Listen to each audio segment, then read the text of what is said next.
小伙伴们有没有想过，在屋子里面放一个投影仪？可是投影仪的难题可太多了。就算抛开选不选投影这个问题，投影本身就有很多非常有门槛的参数，就算是看似相似的参数，价格可能都会差上好几倍，这还咋看啊？不过今天我拿到了海信 Vida 的4台 C1 系列投影，这里面呢还有2台是刚刚发布的新品，给大家直接看一看，为啥投影仪的差价会这么大？是不是真的贵就是好呢？先来简单介绍一下这4台投影仪吧。这依次过来是 C1 Air、C1、C1S 和 C1 Pro。好家伙，这不愧是一个系列啊！4台机子的外观差别简直就是微米级，它们全都是3色激光投影。3色激光其实已经是家用投影里面顶级的光源了，里面的发光源是红、绿、蓝3种颜色的激光，色域会更大，也就是画面更鲜艳，色彩表现更好，而且亮度也会更高。就这么说吧，我几个月前3000多买的 LED 投影是这样的，结果这回最入门的 C1 Air 效果是这样的。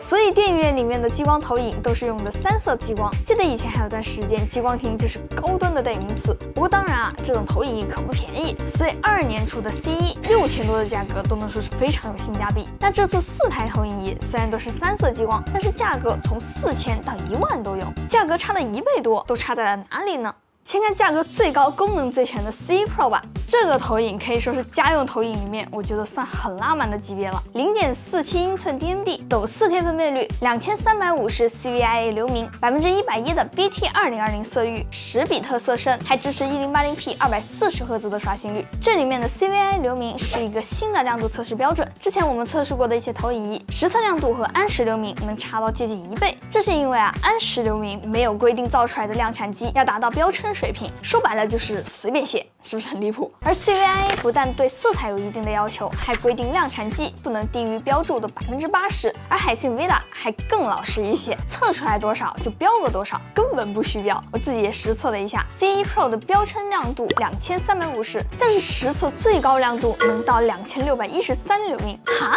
反向虚标是吧？而且这个亮度大概是什么水平呢？就算是窗帘开着，有一点透光，直接用普通幕布都能达到很好的效果。晚上就算投到100寸的大幕布上，画面的亮度都很高。而且说实话，亮度高还真不一定就好用。我真用的投影仪经常会觉得晚上太亮，而这个投影仪亮度可能还要高上1倍多。前几天用 C1 Pro 集王国之类的时候，都觉得有点刺眼啊。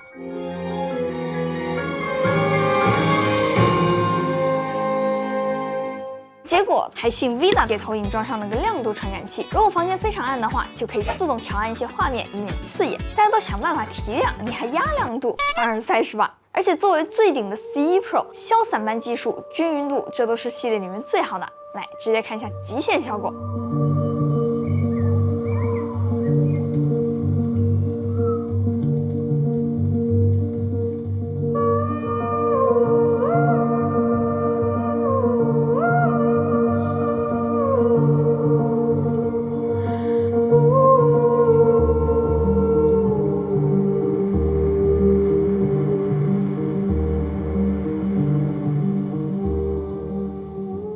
效果还挺夸张的是吧？3色激光加4K， 我只能说真的很离谱。而且我还试了一下，它不是还有一个游戏模式吗？我就直接接了一个机顶盒，它居然还能支持 HDMI 联动开机，只要打开 Xbox， 投影仪就会自动打开，还没广告，按下手柄到进入界面才10秒钟。回到家直接嘎嘎开整，体验感拉满。我还试了一下，其实这个投影的延迟，只要不是玩那种鼠标竞技游戏，都在可以接受的范围。可以说这个 C1 Pro 基本上能完全达到我对投影仪的想象了。但是它的价格要接近1万块钱，有一说一，确实不便宜。但是看完这个最顶的，其他的也就很好理解了。这台 C1S， 一看先砍掉一个金色，咱不是旗舰，低调一点也很正常吧。然后就是亮度，从 C1 Pro 的2350变成了1600，存储也从128G 变成了64G， 其他也就是 WiFi 和蓝牙之类的区别影响不大。同样是4K 和110%的 BT2020， 价格就降到了7299，就是亮度降低了一些，这个效果还是非常好。刚才可以不拉窗帘，那现在只要拉一下窗帘，立省1-2千。如果想要个 4K 激光投影，这个价位能买到，也算是非常有性价比的选择了。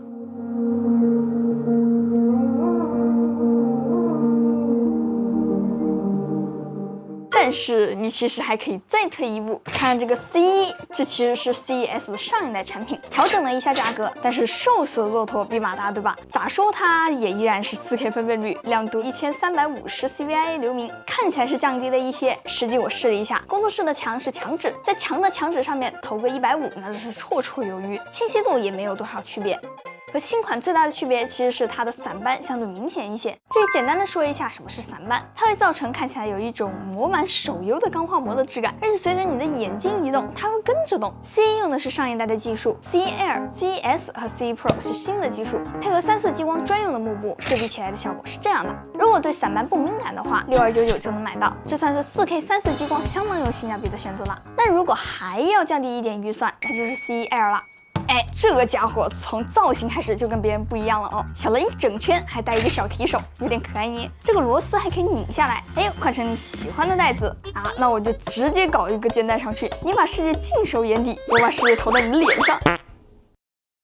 但是就算是它这么小啊，它还是有满满的一排接口，光纤、俩 USB、俩 HDMI 2.0，一个耳机口和一个网口，麦克风、亮度传感器也都没阉割，甚至还有开始暂停键，这应该是给它熄屏以后当音箱的时候用的。参数上面1000 CVIA 流明，1080p 的分辨率，但依然是3色激光，所以色彩表现力其实和更贵的几台没啥区别。实际测试了一下，如果是关灯用，100寸是毫无压力的。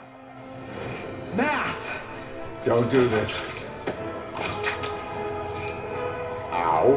而且因为它出的比较晚啊，所以用的是新的消散斑技术，虽然分辨率低一些，散斑其实和 CES、C Pro 是一样的，控制的很不错，而且配 Switch 那是刚刚好，不但1080p 超级鲜艳的色彩也很符合 Switch 的画风。积了一下，实测延迟完全在可接受的范围内，这么大一片天空，任务翱翔，还有啥好挑的？看完这么多台投影，应该对投影仪的参数也都有些概念了吧？其实最重要的几个参数就是亮度、分辨率和色域色准。这里面亮度和分辨率每高一点点都需要加钱，而色域色准其实是和光源以及厂商的水平决定的。像海信 Vida 从最便宜的 C1 Air 到最贵的 C1 Pro 都能保持 Delta E 0.9的色准。如果是旗舰投影，一般还会用更好的镜头和头颈来获得更高的画质和均匀度。小伙伴们觉得，如果是你的话，你会选哪一种投影仪呢？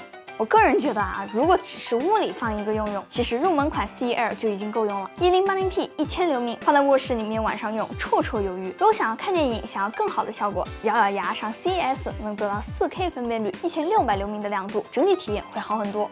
那如果对散斑不敏感的话，可以考虑一下 C1，价格低1000，亮度也下降到1350，但是基础画质还是非常好。而最顶配的 C1 Pro 因为亮度冲到了2350流明，所以在看 HDR 片源的时候效果会更好。甚至都已经具备了一定的抗光能力了。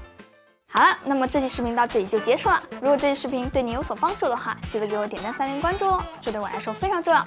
那么我是千里，咱们下期再见吧，拜拜。